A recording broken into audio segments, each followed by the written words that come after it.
Bon alors qu'est-ce qui se passe avec Solana? Ça fait un petit moment qu'on n'en a pas parlé et j'entends dire vraiment tout et n'importe quoi à propos de Solana. On est vraiment sur une blockchain où on peut passer de l'euphorie à la panique, à l'euphorie à la panique de manière amplifiée. Alors à quoi est-ce qu'on peut s'attendre sur Solana d'ici la fin de l'année et potentiellement combien d'argent on peut gagner si les choses se reprennent, si les choses se passent bien? Est-ce que c'est encore un bon investissement ou est-ce que on va avoir mieux à faire? Je vous explique ça dans cette vidéo. C'est parti.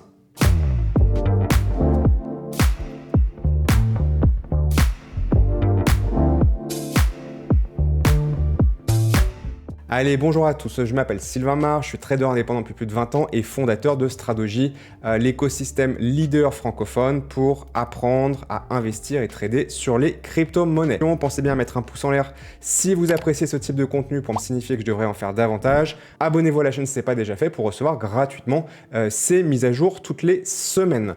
Alors on va commencer par l'étude du prix de Solana et puis après on regardera le rapport de force qui existe entre Solana et Bitcoin et également Solana et Ethereum. Alors pour commencer, même si la baisse récente est impressionnante puisqu'on est passé de quasiment 300 $ à 100 $, donc une baisse de quasiment 70% en l'espace de quelques semaines, il faut quand même relativiser les choses et regarder que quand même sur ce bull market, donc depuis début janvier 2023, on est quand même passé de 10 $ à 300 $ et on est globalement dans une tendance haussière qui n'est pas invalidé.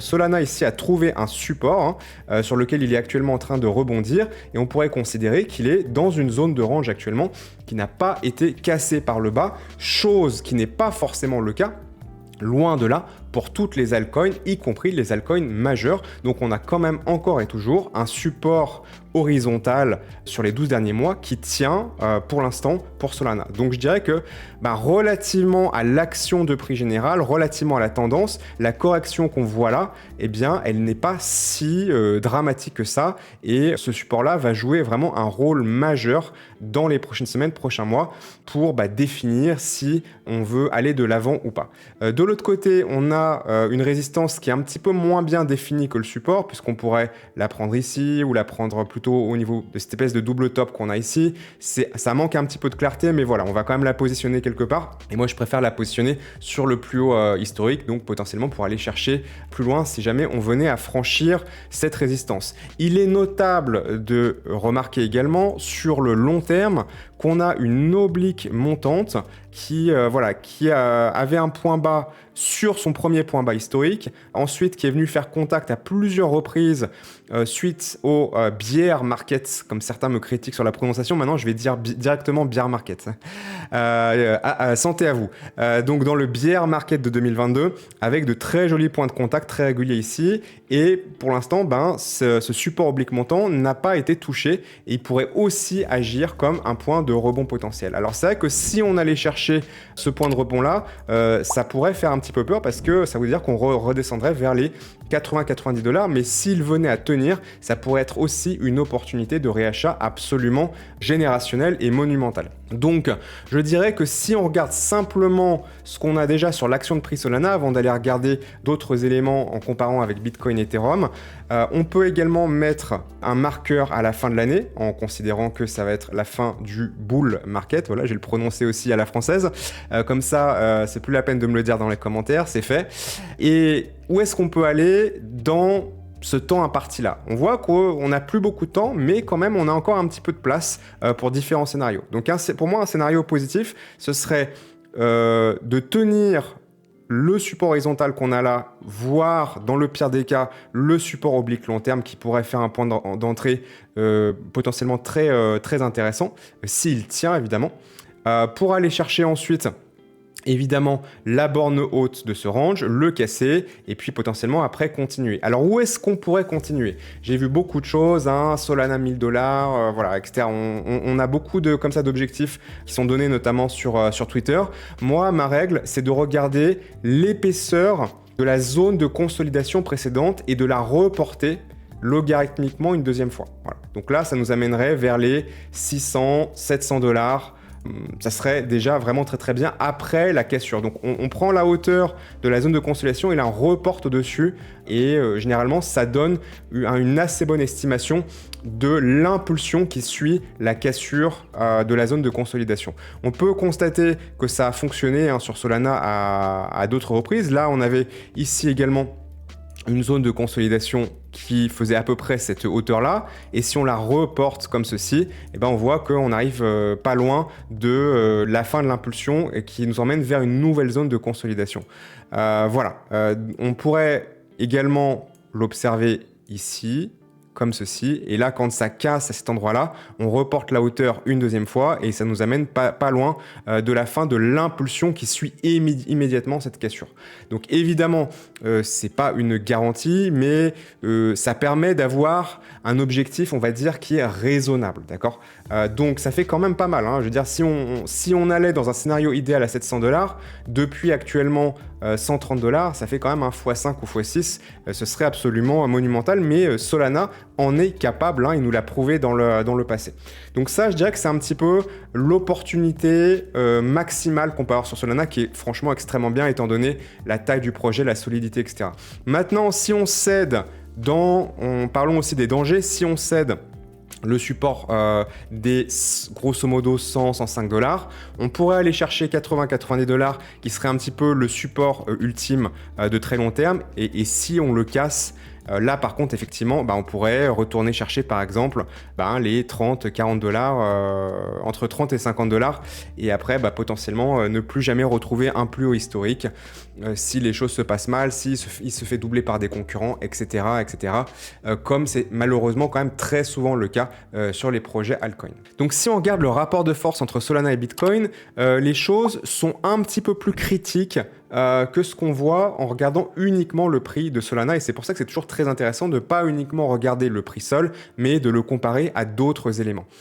Pourquoi est-ce que c'est un petit peu plus critique? Parce qu'on observe également là cette zone de consolidation horizontale, mais contrairement au prix de Solana exprimé en dollars, eh bien on voit que là on a cassé par le bas cette zone de consolidation, on a cassé le support horizontal il y a quelques semaines maintenant, et pour l'instant on n'est pas revenu le récupérer et on est plutôt en train de buter dessous. Donc ça, c'est pas forcément très bon signe, ça veut dire que Solana a tendance à s'affaiblir par rapport à Bitcoin.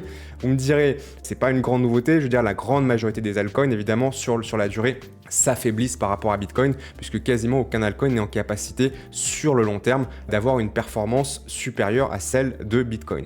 Ceci étant dit, si on regarde sur l'intégralité du graphique, on voit que globalement, Solana, depuis sa création, a quand même plutôt surperformé Bitcoin, mais évidemment, a du mal à repasser le plus haut historique qu'il avait atteint en rapport de force avec Bitcoin, qui avait été atteint évidemment au sommet de 2021, mais nous ne sommes pas encore à la fin de ce bull run.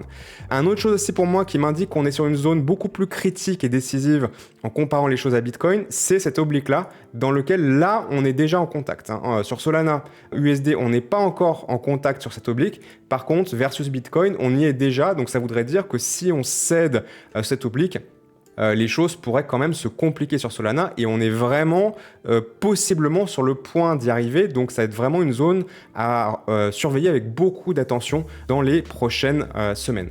Si on avait un rebond et qu'on venait retravailler et récupérer le support horizontal, ce serait évidemment extrêmement bon signe pour la suite, et si on le cède, il va falloir être extrêmement prudent et potentiellement chercher à miser sur d'autres altcoins dans une éventuelle alt season d'ici la fin de l'année que Solana.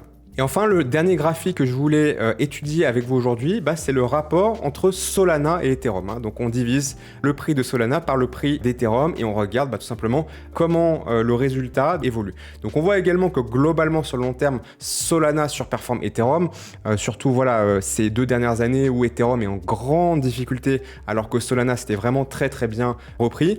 Il y a encore une fois des choses positives et des choses à surveiller avec attention. Ce qui est positif, c'est qu'on a battu le plus haut historique assez récemment, ces derniers mois.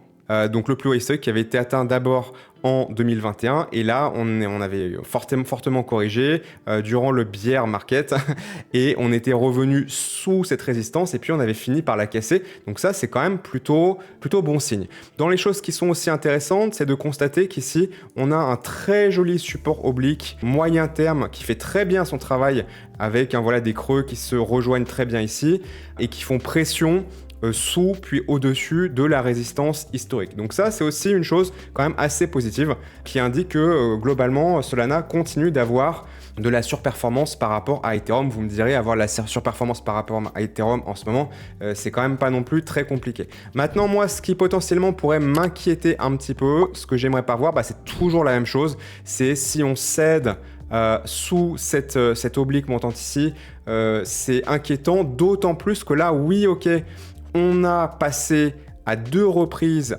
la résistance du plus haut historique du bull run précédent, mais ça ne s'est pas suivi d'effet. C'est-à-dire qu'on est passé, généralement quand on passe, on a des effets d'accélération, et là on n'a pas eu d'accélération. On est revenu dessous, puis on a retenté une deuxième fois, et puis de nouveau, on retombe et on dirait qu'on a un espèce de soufflet ici qui arrive pas à prendre quoi. Donc ça, c'est pas forcément ce que j'ai envie de voir quand on vient de casser un plus haut historique. Alors après, ça se fait pas forcément aussi au bon moment puisque là, on est dans une phase générale d'essoufflement des marchés. Donc voilà, encore une fois, si Solana rebondit sur ses niveaux critiques face à Bitcoin et dans son prix exprimé en dollars, et bien évidemment que là, on aura une continuation et un lancement d'une tendance qui suit cette cassure du plus haut historique. Mais encore une fois, on est vraiment à la croisée des chemins sur Solana. On peut avoir une très belle fin d'année et un très bon investissement, mais si on passe sous les niveaux que je vous ai présentés dans cette vidéo, il va falloir être extrêmement prudent. Alors dans quelle blockchain Layer 1 on pourrait miser si jamais Solana venait à s'effondrer? Eh bien, il y a des candidats au titre pour détrôner Solana et peut-être à plus long terme détrôner Ethereum. Et j'aimerais vous en présenter une la semaine prochaine, puisque sinon cette vidéo va être trop longue. Donc pensez bien à mettre un pouce en l'air si vous avez apprécié cette vidéo pour me signifier que je devrais en faire davantage.